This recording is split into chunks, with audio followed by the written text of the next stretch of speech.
Je voulais vous dire très simplement combien j'étais reconnaissant que vous m'accueilliez au cœur de la FinTech Revolution.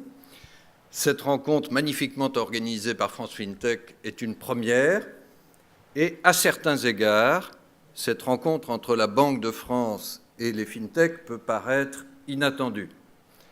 D'un côté, la Banque de France, respectable, certains diraient même vénérable, forte de ses 216 ans d'histoire et de sa mission de régulateur du système financier dans son ensemble, de ce qu'on appelait il n'y a pas si longtemps encore les institutions financières, et puis de l'autre, les FinTech récentes, innovantes, agiles, rapides.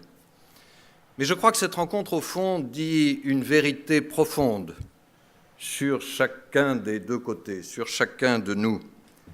Elle dit la vérité d'une Banque de France, d'un régulateur qui est ouvert sur l'innovation et au cœur du XXIe siècle.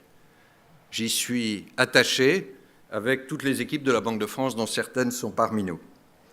Et puis elle dit la vérité de FinTech qui joue un rôle croissant dans notre écosystème financier.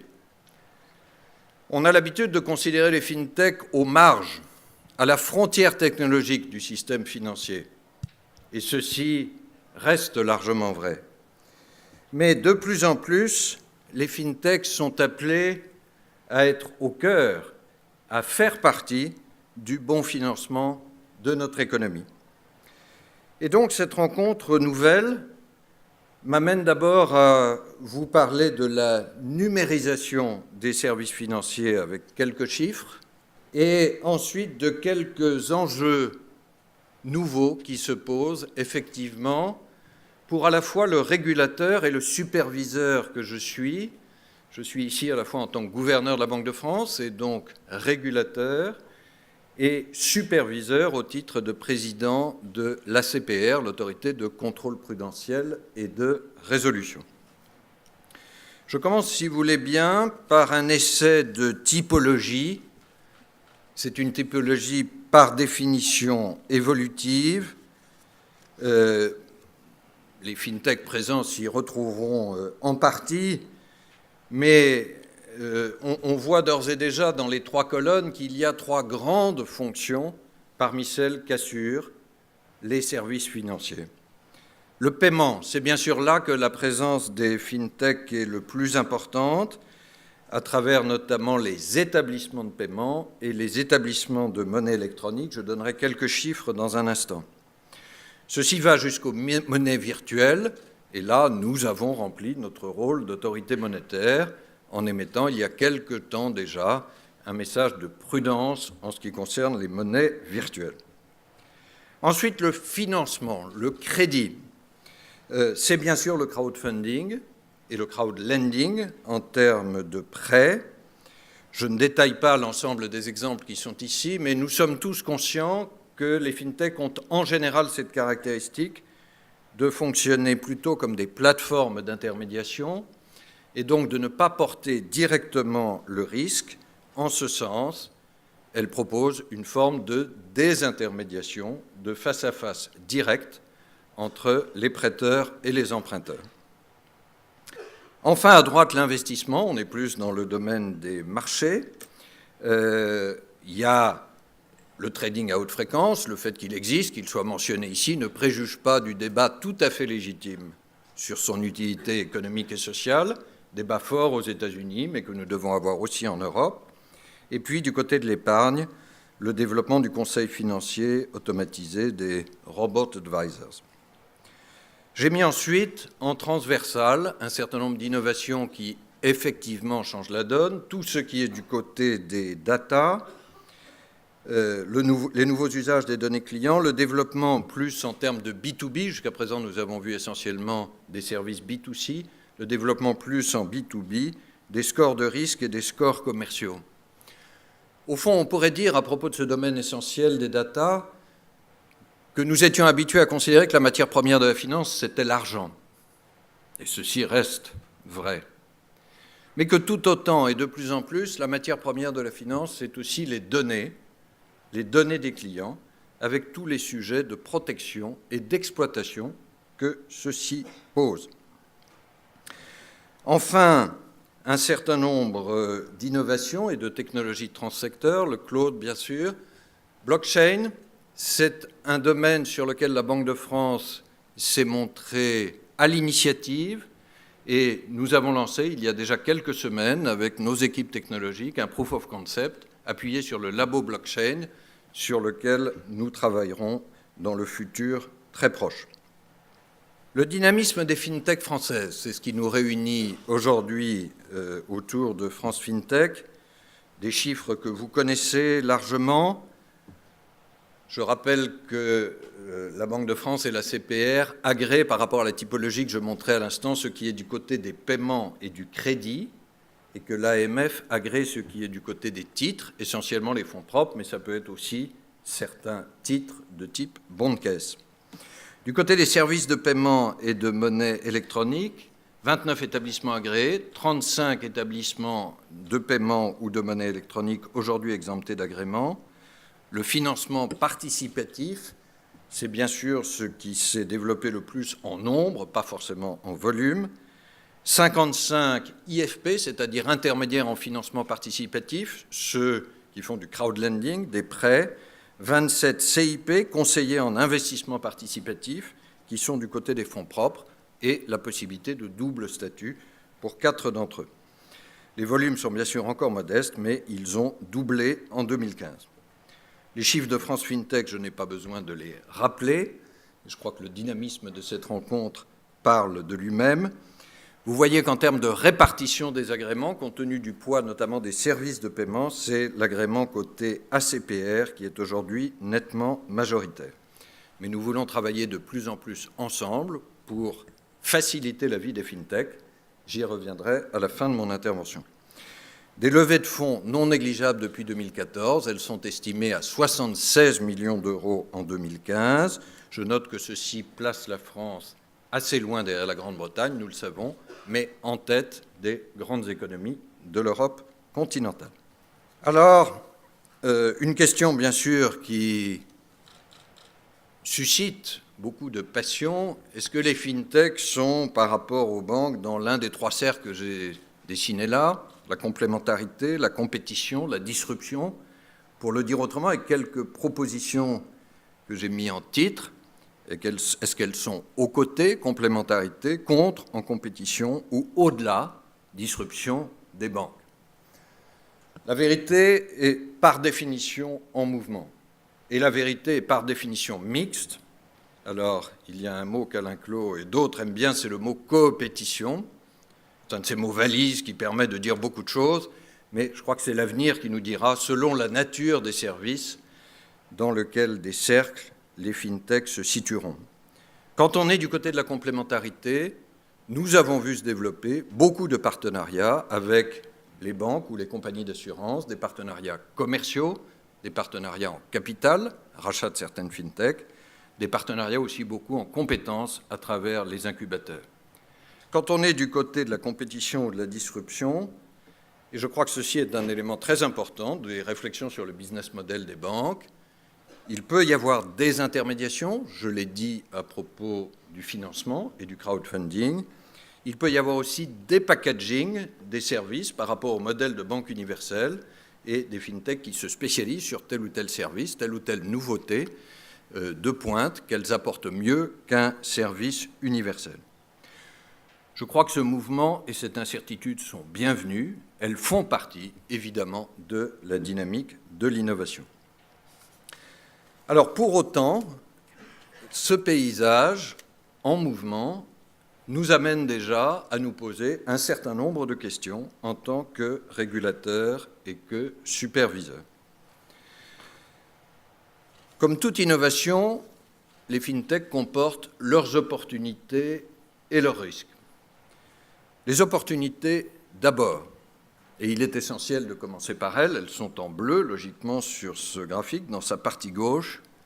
Je le dis avec beaucoup de force, l'innovation, par principe, fait évidemment du bien à l'économie française. L'innovation fait du bien au secteur financier, parce qu'elle permet de répondre à des nouveaux besoins, qu'ils soient des consommateurs ou des entreprises, parce que dans ce secteur, comme dans les autres, notre croissance potentielle à long terme passe par l'augmentation de la productivité et passe par une concurrence accrue, même si ces transitions peuvent être difficiles, et parce que globalement, notre économie ne peut que gagner à une compétitivité accrue. Il y a pour autant des risques, et nous devons les regarder avec la même lucidité. Il y a des risques qui sont pour tout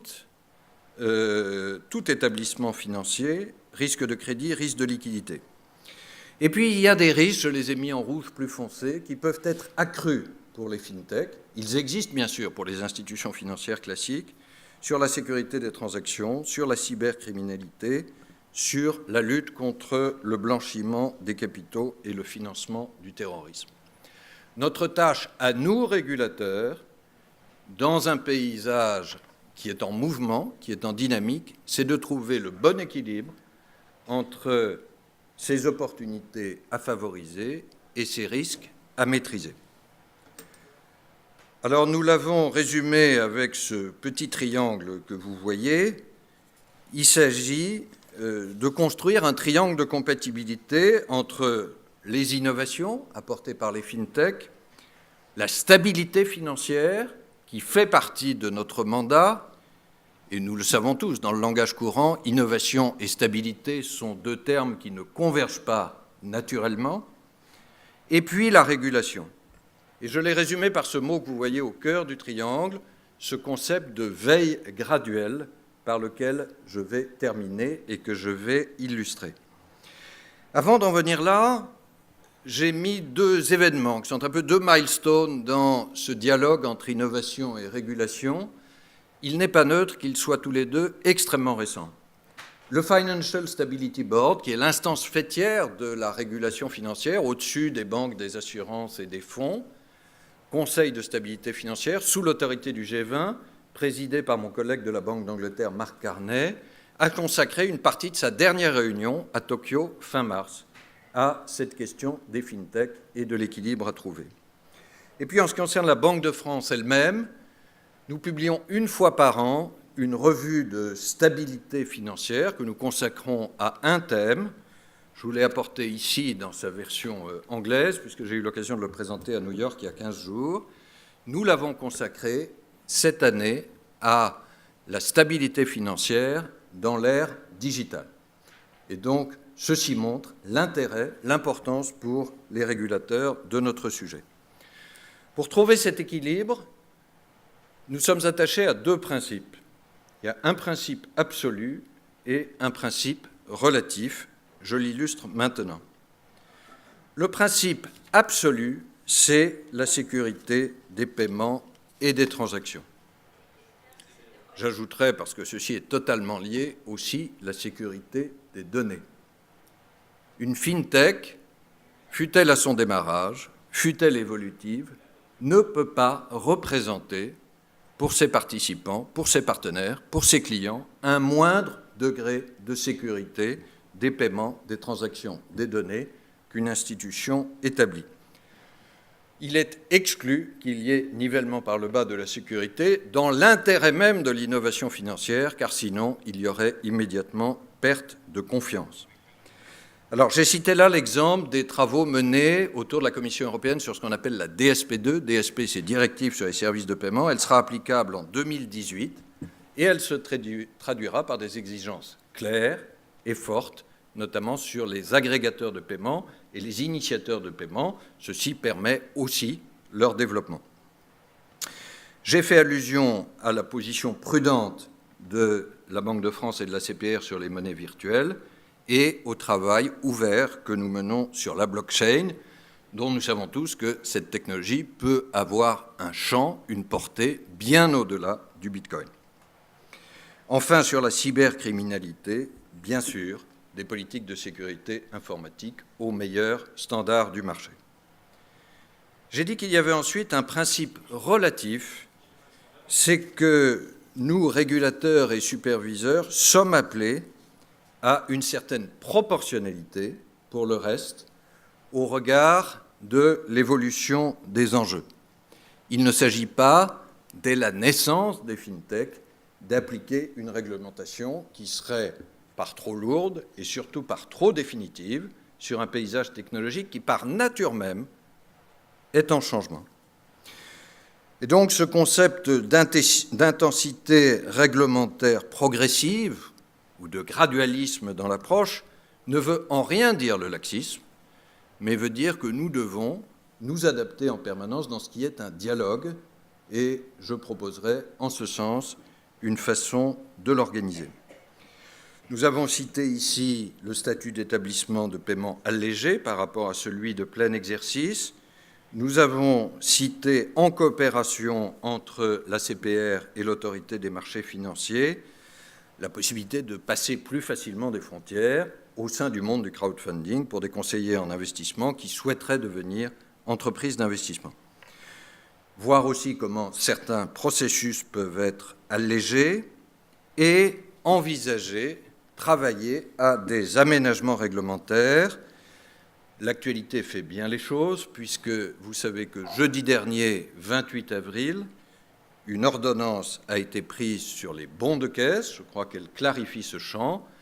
Il y a d'autres réflexions qui ont été annoncées par le ministre de l'économie sur les statuts de CIP et d'IFP, toujours dans le monde du financement participatif, mais je crois qu'il y reviendra plus longuement, j'imagine, dans son intervention en fin de notre journée. Enfin, dans cette proportionnalité, je vous annonce aujourd'hui une décision essentielle que nous avons prise avec Gérard Ramex, qui est mon homologue, président de l'autorité des marchés financiers. Nous avons décidé de créer, côté ACPR, une équipe dédiée au FinTech, côté AMF, une équipe dédiée, qui travailleront ensemble dans un pôle commun FinTech Innovation. Il s'agira de chaque côté d'une structure légère, de l'ordre de 3 personnes, d'une structure rapide, d'une structure qualifiée et d'une structure coopérative entre nos deux autorités. Nous en avons une expérience depuis plusieurs années qui fonctionne bien sur le pôle commun en matière de pratiques commerciales. Nous avons décidé d'élargir cette expérience au monde des FinTech pour que celle-ci ait un interlocuteur privilégié qui permette de fluidifier les échanges d'informations et le parcours d'agrément et d'autorisation. Il n'est pas toujours facile ou évident pour des FinTech qui se créent, mais il est évidemment nécessaire. La régulation, la confiance doivent accompagner la croissance. Nous aurons bien sûr des pages Internet et des actions de communication dédiées. Et nous souhaitons, avec Gérard Ramex, instaurer une structure commune de dialogue avec les professionnels de la FinTech, le FinTech Forum, qui nous permettra d'échanger sur l'avancée des technologies et l'évolution en conséquence des réglementations. Vous voyez qu'il y a à la fois une réponse simple et forte à un paysage en évolution, et l'évolution est pour nous bienvenue. Nous sommes dans ce principe de gradualisme ou de proportionnalité que je décrivais. Je termine simplement en relevant avec vous qu'à l'évidence, la montée des FinTech est un atout pour la place de Paris. À l'évidence, la montée des FinTech est un atout pour la France. À nous de jouer tous ensemble ces atouts. La régulation n'est pas une contradiction par rapport à l'innovation. Je suis convaincu qu'elle est une addition. Elle apporte la confiance avec la proportionnalité que j'ai décrite. Et en apportant la confiance, elle apporte la pérennité et par là la croissance. Bonne chance à France FinTech, à tout ce potentiel que nous voulons accompagner, et merci de votre attention.